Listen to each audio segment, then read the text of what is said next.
Cash is king right now, but most people are keeping it in the wrong place and losing 2 to 3% every year without knowing it. I'm going to show you the 4 places your cash actually needs to be right now, so watch this. We just talked about recession odds, and the first thing most people do when they hear a number like that is freeze. They look at their portfolio, their real estate, their crypto, and they ask the question that actually matters. Should I be moving more into cash right now? That is the right question. But most people asking it have no idea where cash should actually go once it gets there. They think cash means doing nothing. They think cash means missing upside. They think cash means being the coward while everyone else stays aggressive. That is not what cash means in a downturn. Cash is not surrender. Cash is optionality. When asset prices start falling, the person holding cash is not trapped. They are not forced to sell at the wrong time. They are not scrambling for liquidity when everybody else suddenly needs it too.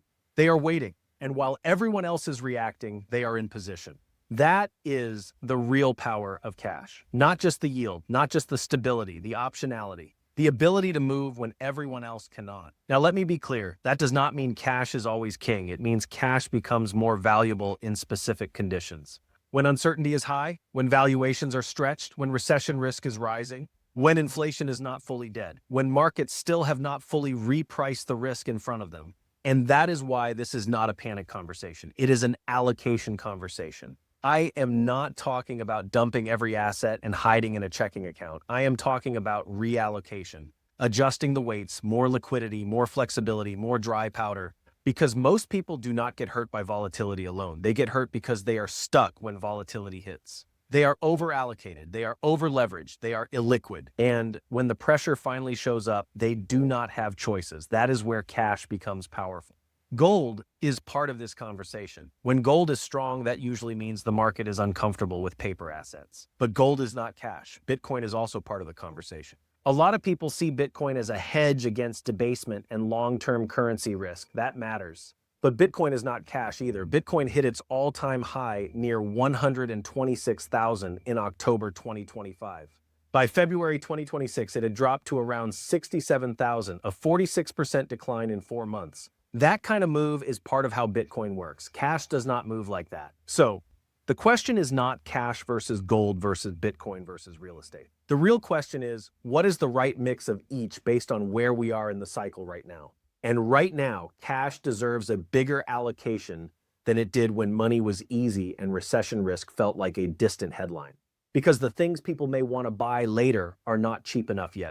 Cash is not exciting on the way up. Cash becomes exciting when everything else gets repriced. Now, here is where most people make the mistake. They hear hold cash and then they leave that money in the wrong place. A checking account, a weak savings account, idle cash sitting inside a brokerage doing almost nothing. Money that is technically safe but strategically asleep. That is lazy cash, and lazy cash gets punished. Hey, quick break. The strategy I just showed you will help, but there is a part of the video that it did not cover. When the dollar itself is being debased, and right now it is, earning 4% in a savings account still means losing ground if inflation is running hotter than that. The Bitcoin and security bundle is designed to help you preserve purchasing power during a debasement cycle. You'll learn how to safely and securely hold positions in Bitcoin, XRP, and Ethereum without all the guesswork. Check the link down below for the Bitcoin and security bundle and grab it while it's on sale. So now let's jump right back into the video. Cash is not one pile. Cash should have jobs. The first job is liquidity, your near-term cash. Your emergency fund, your bills, your short-term reserves, stable, accessible, earning something while it waits. Marcus by Goldman Sachs is at 3.65%, Open Bank at 4.09, fully liquid, FDIC insured, 10 minutes to open. The second job is patience. Cash you do not need tomorrow, but do not want exposed to a market drawdown while you wait for clarity. Treasury bills through treasurydirect.gov currently yield around 3.68% on 4-week terms. T-bill interest is exempt from state and local income taxes in a high-tax state that matters. And when one matures, you buy another, rolling T-bills.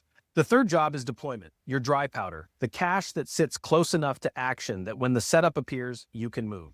If equity's correct, if a sector gets repriced, if real estate finally softens in a way that creates real opportunity, this is the bucket you pull from. Vanguard Federal Money Market currently yields around 3.58%, available next business day. 2 clicks if you already have a brokerage account. The fourth job is protection against sticky inflation. I-bonds through treasurydirect.gov currently pay 4.03%.